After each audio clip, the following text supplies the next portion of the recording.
Јас сум Даниела Пеева Митева, наставник по македонски јазик и литература во Основното училиште Никола Вапцаров од Струмица.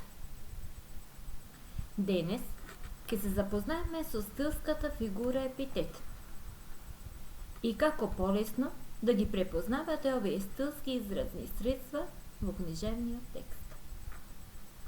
Отсекогаш луѓето настојувале на убав начин да се изразуваат, не само во устниот говор, туку и во книжевноста.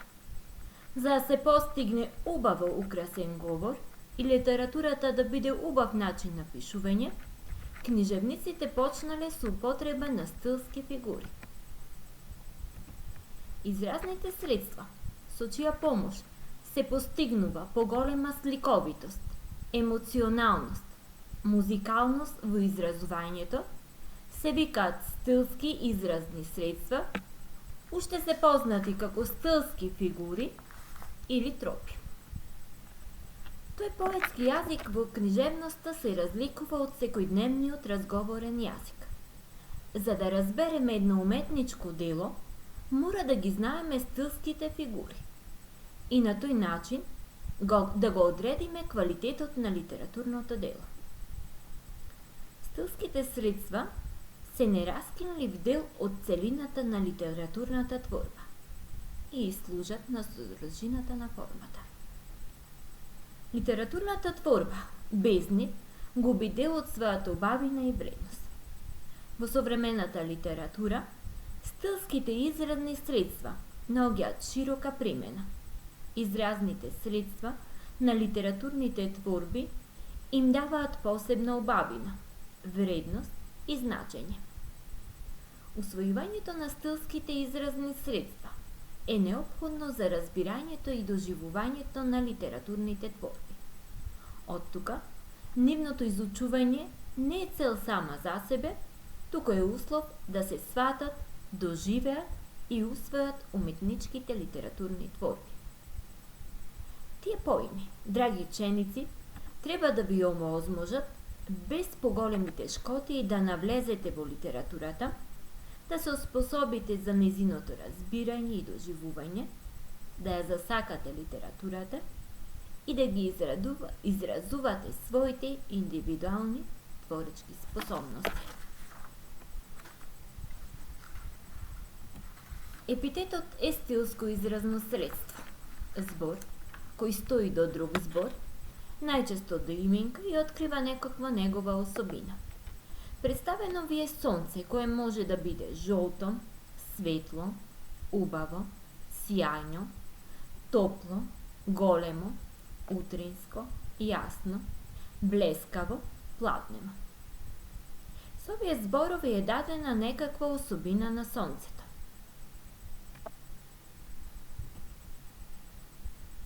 Дадено е и извадок од песната Цветови на Славко Јаневски. Мајска роца и цветот модер, мирис бамолат, закити друже огнена пушка, со цвеќа млади. Да разгледаме. Кои именки се употребени во горните стихови? Кои зборови стојат до нив? Од кој вид зборови се зборовите што стојат до именките? Зошто служат тие? Во стиховите се употребени именката роса, цветот, друже, пушка и цвеќа. До именката роса стои зборот мајска. До именката цветот стои зборот модер. До именката пушка стои зборот огнена, а до именката цвеќа стои зборот млади.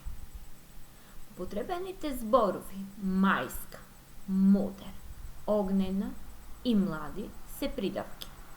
Тие ги појаснуваат именките. Да размислиме. Што откриваат придавките за именките, до кои стојат, односно за предметите означени со тие именки? Од придавката мајска дознаваме дека цветот означен со именката роса не е цвет што цвета секогаш, туку во месец мај. Од придавката модер ја дознаваме бојата на цветот дека таа не е ниту бела, ниту црвена, ниту жолта, туку модра сина. Придавката огнена открива дека пушката не е обична, туку таа е силна, страшна, пушка што изврла оган и која треба да се плаши непријателот. Придавката млади за именката цвеќа открива дека тоа не се стари, не се повенати, туку млади цвеќа. Да констатираме. Зборовите, односно придавките мајска, модер, огнена и млади стојат до именки и откриваат некоја особина, некое својство на предметите означени со тие именки. Со други зборови, тие ги појаснуваат поблиску, посилно. Во овој случај тие се употребени како стилско изразно средство, што се вика епитет. Да запомнеме. Епитетот е стилско изразно средство, збор што стои до некој друг збор, најчесто до именка, и открива некоја битна особина на предметите, односно појавите или чувствата, искажани со именката. Со други зборови, епитетот е украсен додаток. За епитетите најчесто се употребуваат придавките. Во стилистиката се разликуваат така наречени обични епитети.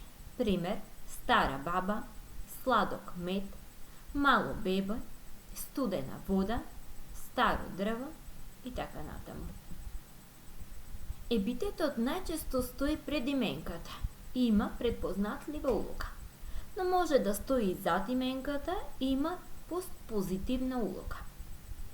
Во двата стиха од Цветови на Славко Јаневски, крви се изми утрото бело, крај крвта врела растопи слана, епитетот бело се наоѓа позади именката утрото и епитетот врела се наоѓа позади именката крвта.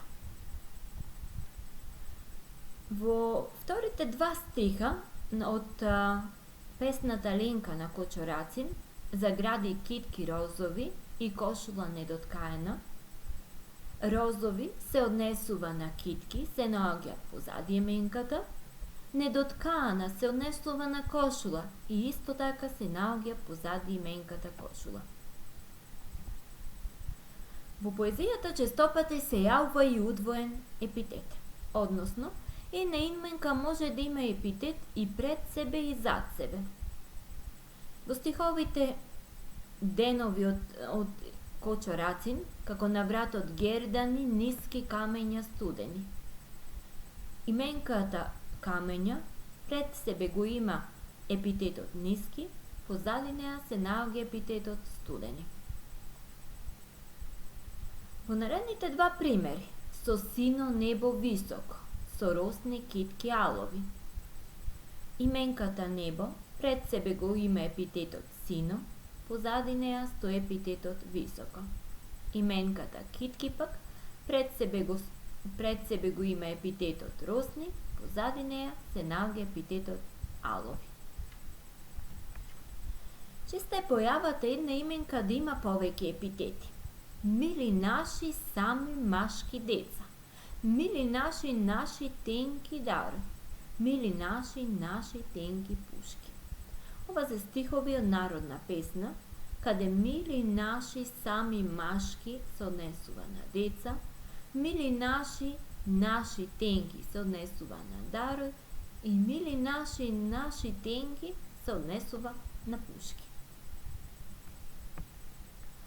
Освен придавките, во функција на епитет може да се јават и именките. Па во стихот од Копачите на Кочорацин се рути карпа мрак, карпа и мрак имаме две именки, карпа и мрак. Или во народните изреки сила човек е тој, има две именки, сила и човек, и изникна јавор дрво, повторно се јавуваат две именки, јавор и дрво. Постојат и така наречени постојани епитети, односно постојан епитет.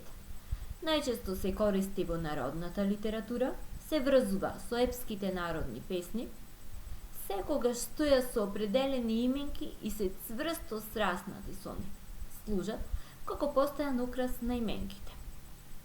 Такви се Гајтан Бејги, Лута Змија, Црна земја, Бело лице, Бисер Заби, Бела свила, Ладна сенка, Пуста гора, Пуста тугина, Пуста печалба, Вода студена, Рујно вино, Верна љубов, Руса коса, Остра сабја, Бели двори, Бела книга, Црно писмо, Бело грло и така натаму. Да запомнеме. Основни поими и како да ги научите и препознавате епитетите. Епитет. Поблиску и поубаво ја опишува поетската слика. Допринесува за поетичноста и сликовитоста во поетскиот израз. Најчеста стилска фигура, се користи во сите литературни родови, нема ограничување во употребата, се поклопува со функцијата атрибут во граматиката. Единствената опасност е што може да се претера со употребата на епитетот. Тогаш има не толку добро книжевно дело. И повторно имам еден пример. О детски очи криевте во себе небесно катче. Румено крвје течеше жили. Крај крвта врела растопи слана. Црвена роса закити поле. Детски се однесува на очи, небесно се однесува на катче, румено крвје, врела е крвта, црвена е росата.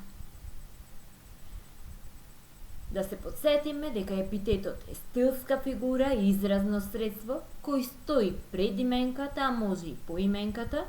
Тоа се зборови преку кои се откриваат особини кои определуваат именката, т.е. го појаснуваат зборот до кој стои.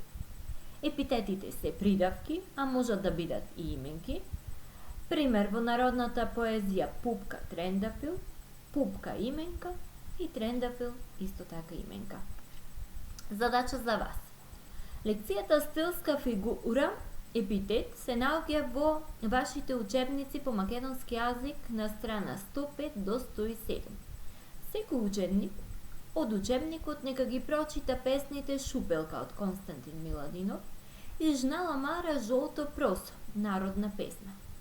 Насочувајќи го своето внимание кон зборовите кои ги објаснуваат именките, односно пронајдете ги епитетите. Обрнете внимание на јазикот на кој се напишани. Побарајте објаснување за зборовите кои не ви се јасни.